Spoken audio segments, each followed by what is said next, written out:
आएगा। Welcome the Pakistani family reaction में। उम्मीद करता हूं आप सब खैरियत से होंगे, जाओगे खुश होंगे, आबाद। मेरा नाम जाद है नदीम। यार भाई। मोदी जी जिस तरह के पूरी दुनिया को पता है इस टाइम थाईलैंड में भाई विजिट कर रहे हैं, वहां पे भाई साहब हर चीज पे जायजा ले रहे हैं। भाई साहब थाईलैंड की पीएम ने उनको थाईलैंड की ताबड़तोड़ मदद करने पर थाईलैंड का सबसे बड़ा अवार्ड दे दिया, जिसे देकर पाकिस्तान भी जल के राख हो गया। यार अवार्ड दे दिया। अबे अवार्ड दे दिया सबसे बड़ा कि यार मोदी भाई- जी जो आप काम कर रहे हैं, यकीन माने दुनिया के किसी देश ने ऐसा काम हमारे साथ नहीं किया। वाकई वजह ये बात तुम्हारी सच है। वाकई थाईलैंड की मदद तो मोदी जी ने सबसे पहले की। और भाई करते दुनिया ने और देखा है, करते और दुनिया को भी हिला के रख दिया। वही ना, तो वॉच करते हैं भाई, देखते हैं कौन करते हैं स्टार्ट।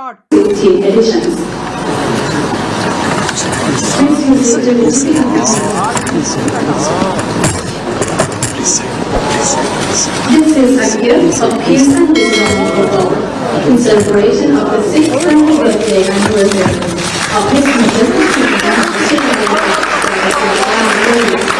थाईलैंड दौरे से जुड़ी ये बड़ी खबर आ रही है। वो भारत कहते हैं थाईलैंड के जब भाई बीच साहब कई तो करार हुए हैं। जो थाईलैंड दुनिया पहुंचे की प्रधानमंत्री जो बिम्स्टेक सम्मेलन में भी शामिल होंगे। विदेश मंत्री एस जयशंकर भी यहाँ पर मौजूद हैं। अच्छा। तो पीएम नरेंद्र मोदी बिम्स्टेक शिखर सम्मेलन में भाग लेने के लिए थाईलैंड में इस वक्त मौजूद हैं और लगातार वहां से तस्वीरें भी सामने आ रही हैं। समिट भी हो रही है उधर। विदेश मंत्री एग्जाम्पल इंडिया कनेक्ट करता है फॉर इंस्टेंस म्यांमार के साथ। आगे इंडिया जब म्यांमार से कनेक्ट किया तो आप तो साउथ ईस्ट एशिया पहुंच गए ना भाई साहब। ठीक है जी, आप तो पहुंच गए। इंडिया अपनी ज्योग्राफी का सही इस्तेमाल कर रहा है और इंडिया की ज्योग्राफी समझ लें खुली हुई है, ओपन है from all sides except Pakistan. हम अकेले दुनिया के तना रह गए। कोई हमें सपोर्ट नहीं कर रहा है, कोई हमें वैसे नहीं दे रहे, कोई हमें टेररिस्ट कर रहे। इसकी बुनियादी वजह है जो हमारे फॉरेन पॉलिसी, उसका जो हमारे जो दूसरे वो टेरर रियासत अफगानिस्तान की जो रिलेशन है। तो हमारे साहब गया था वहाँ पे, उन्होंने कहा था कि ये बहुत अच्छे लोग हैं, बहुत काबिल लोग हैं, बहुत ज़हीन लोग हैं। अब वही ज़हीन लोग आप कह रहे हो आके हमारे मुल्क में दहशतगर्दी करवा रहे हैं। कैसे करवा रहे हैं? जो आपके ज़हीन थे, जो हीरो थे, वो आज आपके लिए चैलेंज बना हुआ है। सबसे ज्यादा जो जरूरत महसूस था वो पाकिस्तान के लिए था। अब पाकिस्तान को उन्होंने इन्वाइट नहीं किया। पाकिस्तान को इसलिए इन्होंने इन्वाइट नहीं किया कि पाकिस्तान का अब दुनिया में कोई हैसियत ही नहीं रहा। अब पाकिस्तान का कोई हैसियत दुनिया में भी नहीं रहा आलमी सतह पर, और पाकिस्तान के अंदर जो अवाम है इनके नज़र में भी पाकिस्तान के जो चलाने वाले हैं इनकी कोई अहमियत नहीं है। दोस्तों, पीएम मोदी के थाईलैंड के विजिट के साथ भारत और थाईलैंड के संबंध काफी ज्यादा मजबूत हुए हैं और भारत ने थाईलैंड के साथ जो है वो एक स्ट्रेटेजिक पार्टनरशिप भी साइन कर ली है, जिससे पाकिस्तानी चीख पड़े हैं। साथ में एक और तस्वीर सामने आई जहां पर थाईलैंड की प्राइम मिनिस्टर ने पीएम मोदी को त्रिपिटका, जो कि बौद्ध धर्म का एक महान ग्रंथ है, जैसे कि हमारे रामायण और महाभारत हैं, उनको भेंट किया और पीएम मोदी ने इस गिफ्ट को स्वीकार किया है। और इस तस्वीर Commemorating 2016 editions.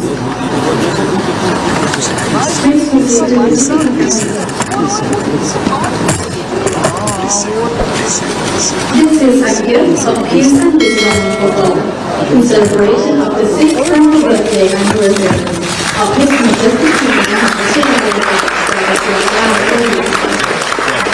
presented by Her Excellency Ms. Pratap Nanjiwala, Prime Minister of the Kingdom of Thailand, to His Excellency Mr. Narendra Modi, Prime Minister of the Republic of India.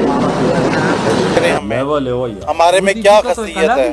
हमने कौन से तोपे चलाई हुई हैं, कौन सा हमने कारनामा सर अंजाम किया हुआ है हमारे पाकिस्तान ने, हमारे इंजीनियरों ने, कि हमें कोई एनर्जी दी हुई पाकिस्तान को। ठीक है, जब दुनिया में सबसे सस्ती बिजली बनती है और सबसे ज्यादा लोकेशन पाकिस्तान में है, चलते दरिया हैं, जो मुल्क चाइना को भी उन्होंने ठीक किया कि नहीं बुलाया। हम अकेले दुनिया के तना रह गए। कोई हमें सपोर्ट नहीं कर रहा है, कोई हमें वैसे नहीं दे रहे, कोई हमें टेररिस्ट कर रहे। इसकी बुनियादी वजह है जो हमारे फॉरेन पॉलिसी, उसका जो हमारे जो दूसरे वो टेरर रियासत अफगानिस्तान की जो रिलेशन है। तो हमारे साहब गया था वहाँ पे, उन्होंने कहा था कि ये बहुत अच्छे लोग हैं, बहुत काबिल लोग हैं, बहुत ज़हीन लोग हैं। अब वही ज़हीन लोग आप कह रहे हो आके हमारे मुल्क में दहशतगर्दी करवा रहे हैं। कैसे करवा रहे हैं? जो आपके ज़हीन थे, जो हीरो थे, वो आज आपके लिए चैलेंज बना हुआ है। सबसे ज्यादा जो जरूरत महसूस था वो पाकिस्तान के लिए था। अब पाकिस्तान को उन्होंने इनवाइट नहीं किया, पाकिस्तान को इसलिए इन्होंने इनवाइट नहीं किया कि पाकिस्तान का अब दुनिया में कोई हैसियत ही नहीं रहा। अब पाकिस्तान का कोई हैसियत दुनिया में भी नहीं रहा आलमी सतह पर, और पाकिस्तान के अंदर जो अवाम है इनके नज़र में भी पाकिस्तान के जो चलाने वाले हैं इनकी कोई अहमियत नहीं है। ये मुल्क जो है ना नीचे जाता रहेगा। अब पाकिस्तान जो है ना इस वक्त पूरी दुनिया से कटा हुआ है। नकारा लोगों को कौन बुलाता है? पागल है, अपनी मीटिंग खराब करते, अपने मुल्क का इमेज खराब करते। हाँ, हम इस काबिल होते फिर यकीन करें इंडिया वाले यहाँ पे आते, हमें लेके जाते। जब हम लोग काबिल थे, हमारे प्लेयर काबिल थे, तो यहाँ पे इंडिया के प्लेयर भी आके हमसे सीखते थे, सिफारिशें करते थे, अब्दुल कादिर से सीखते थे और बड़े बड़े प्लेयरों से, जिनसे हमने नहीं सीखा, हमारे प्लेयरों ने। जो क्लाइमेट चेंज और फूड क्राइसिस है वो पाकिस्तान ही है। लेकिन अगर आलमी सतह पे हम देखें जिस चीज़ को इसको सपोर्ट भी दिया है वो चाइना कंट्री ने भी दिया हुआ है, चाइना ने, तो उन्हें भी मतलब उन्हें इनवाइट नहीं किया हुआ है। तो इस चीज़ से ये पैगाम चलाया गया कि इस मकसद के लिए नहीं था। असल इसका जो था सियासी मकसद है एक, जिसका मकसद ये है कि पाकिस्तान को दुनिया की सतह पे एक तनहा, एक दहशतगर्द, एक ऐसी रियासत दिखाना है। पाकिस्तान को बचाना कैसे है, बजाय किसी सियासी पार्टियों के पीछे लग के आप अपना मुस्तकबिल खराब करें। आपको चाहिए कि सोचें कि पाकिस्तान से मोहब्बत करना शुरू करें, पाकिस्तान सोच बदलो।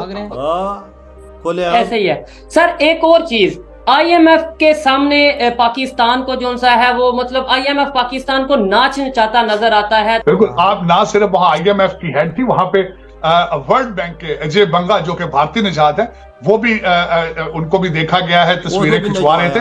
लेकिन यहाँ पे देखना चाहिए कि भारत इस वक्त दुनिया की जरूरत बन चुका है। भारत को दुनिया की जरूरत नहीं है, दुनिया को भारत की जरूरत। क्या भाई, आज ये बात हो गई। देखो मोदी जी को थाईलैंड में किस तरह से ट्रीट किया जा रहा है, जैसे वो एक दुनिया के किंग हो। और मैं इधर एक बात क्लियर एंड कट कर दूं, भारत ने ये बात इस दुनिया से मनवा ली है कि दुनिया में एक सबसे बड़ा रक्षक जो इस मुसीबत में हर देश के साथ खड़ा है वो भारत है। बिल्कुल मनवा लिया। ये बात इधर मैं बैठ के क्यों कह रहा हूँ, क्योंकि भारत आज मनवाया है। बिल्कुल आज मनवा लिया भारत ने कि इस दुनिया का सबसे बड़ा रक्षक है तो सिर्फ भारत। लेकिन ये पाकिस्तानी फिर भी नहीं सुधरेंगे, ये पाकिस्तानी फिर भी बोलेंगे कि नहीं भारत गलत है।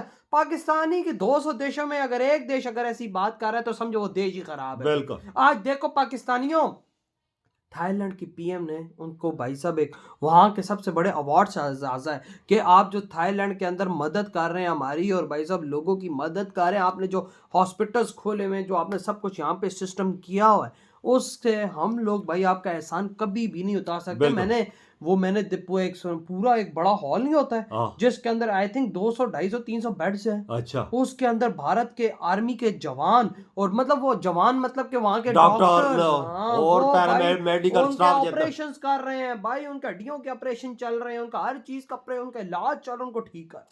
फिर थाईलैंड न करे शुक्रिया अदा इंडिया का तो और कौन करे? सबसे पहले देखो इंडिया पहुंचा है यार, तभी तो और सबसे बड़ा अवार्ड दे दिया गया मोदी जी को। बिल्कुल, आज वहाँ पे आप उनकी इज्जत देखो पीछे बंदा खड़ा हुआ उनकी कुर्सी हटा रहा है, कैसी रेस्पेक्ट है यार। वो देखो ना, और भाई साहब वहाँ की PM कितने प्यार से मोदी जी से बात करे। हमारे PM से इस तरह कोई बात ही नहीं करता, नहीं कर मुंह तक कम सही से नहीं लगाता। अगर हम लोग कहीं जाते हैं तो भाई हम मतलब वो उसने तो मोदी जी से कुर्सी हटाई ना कि मोदी जी उठे, हमारी कुर्सी उठा के ले जाते हैं कि भाई ये यहाँ पे बैठे नहीं। और सबसे पीछे खड़ा करते नजर ही ना, ताकि अगर कुछ बोले कश्मीर करे तो तभी भाई साहब आवाज ना आए हमें। बिल्कुल यही चीज है। और वजह दुनिया ने इंडिया ने अपना मनवा लिया।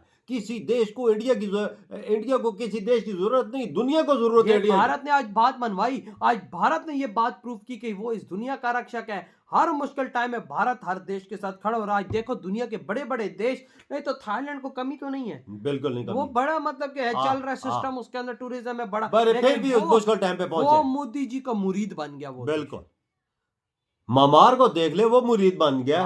देख हम बोलते ना, देखो तुर्की में भी सबसे पहले इंडिया पहुंचे, तभी तो आज मुरीद वो बना मोदी जी का। तो भाई आपकी क्या थॉट है इस बारे में?